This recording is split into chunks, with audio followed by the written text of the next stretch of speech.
I am Dr. Gobi. Under the family health expenditure, today I would talk about diabetes. Diabetes is a chronic disease. It would go for long years and it has a lot of complications.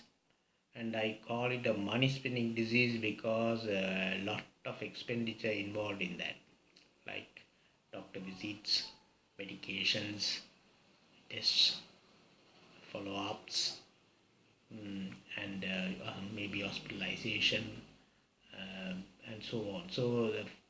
And then complications also would cost a lot of money.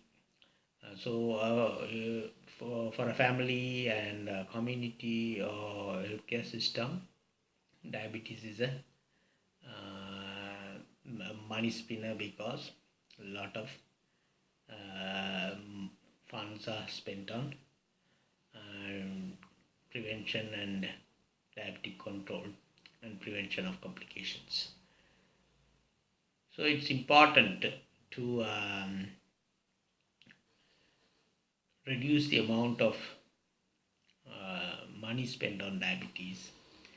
So how we could do is to prevent diabetes happening. About 30 years ago, uh, we could see in a clinic about there are 100 patients, 10 patients may be affected by diabetes. But now we see many patients of diabetic origin. So and also about 30 years ago, the onset of diabetes was about after 50 years. But now the onset is about late 30s or early 40s.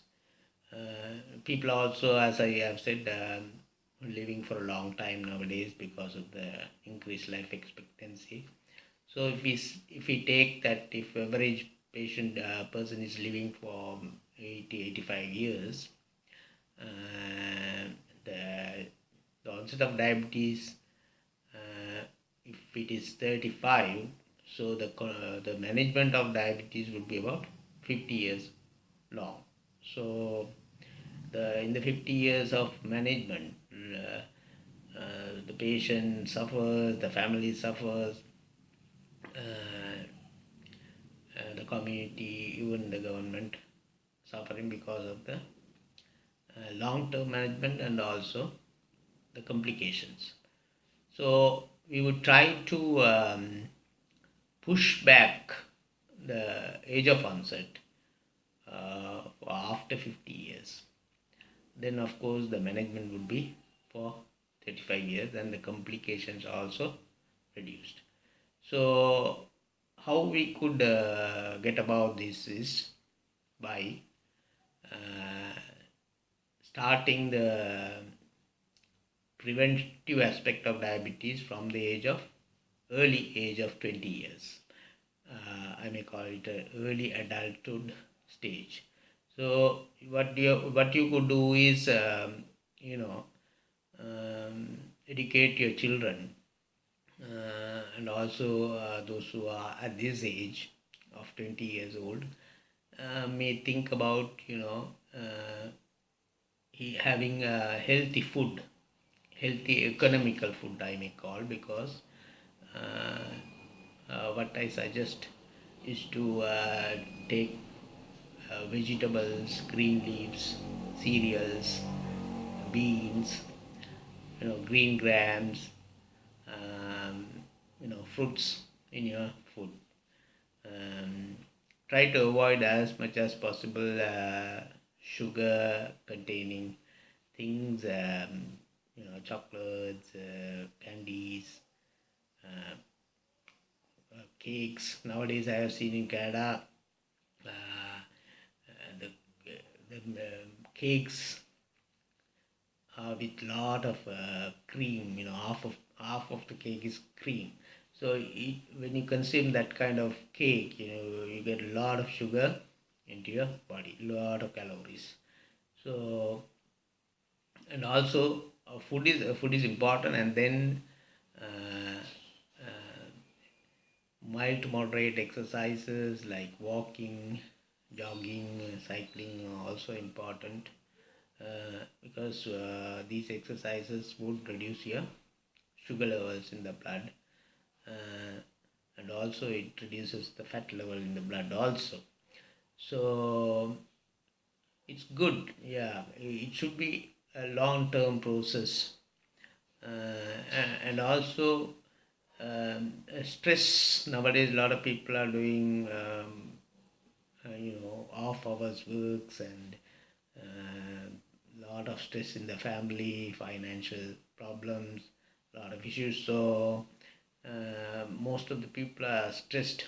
So when the stress increases, your steroid levels in the blood increases, your adrenaline levels, noradrenaline levels increases, your growth hormone levels increases.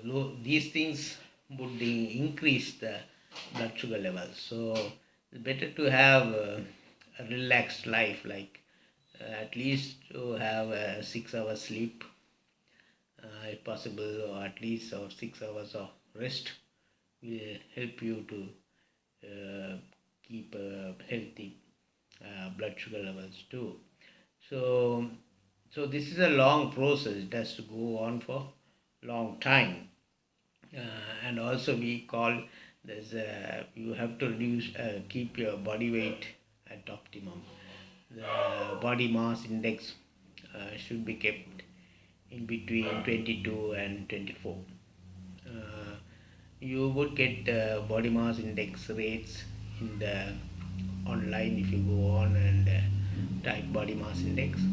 So these things will help you in various ways, like if you are not having diabetes, then you will have a healthy life. You may not be spending for medications, doctor visits, or hospital visits, or tests, and so on.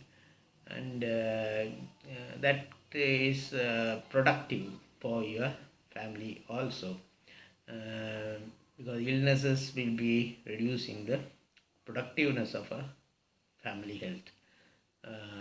And also uh,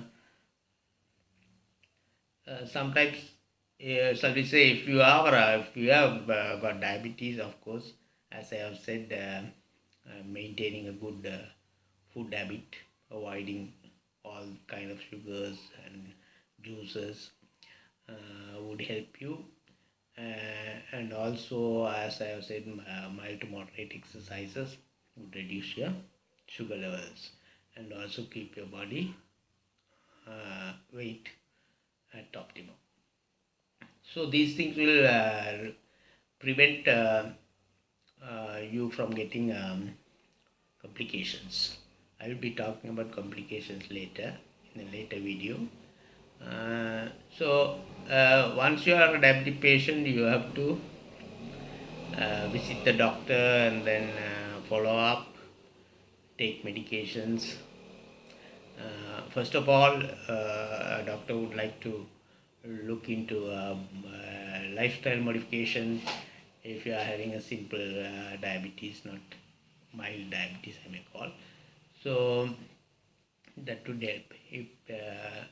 If you are having more than moderate kind of diabetes, high blood sugar level, then you have to go on medications, and then along with that, lifestyle modification.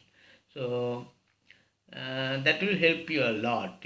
Lifestyle modification will reduce the amount of uh, drugs you are going to take. Um, so it will keep you happy too, because a lot of medications also come with a lot of um, side effects. So you have to um, follow up. You have to do fasting blood sugar regularly, and then it has to be charted. All the medications and the tests all should be documented in a book. So that is what happens in Canada, but in Sri Lanka that not seems to be happening. most of the time. So, and also I have seen some diabetic patients having wrong ideas, thinking that because they are taking medications, they can take any amount of sugar, but that is a wrong notion. Um, and they have to abide by food control.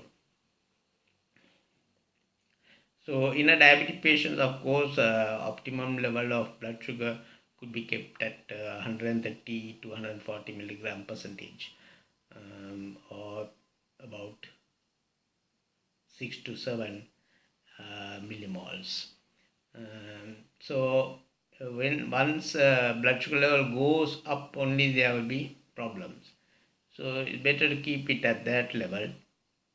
Then a diabetic patient can live for a long time without any complications. So I hope this video would help you to control or prevent in prevention of diabetes and the control of diabetes. I will be talking about diabetic complications in my next video. Thank you very much.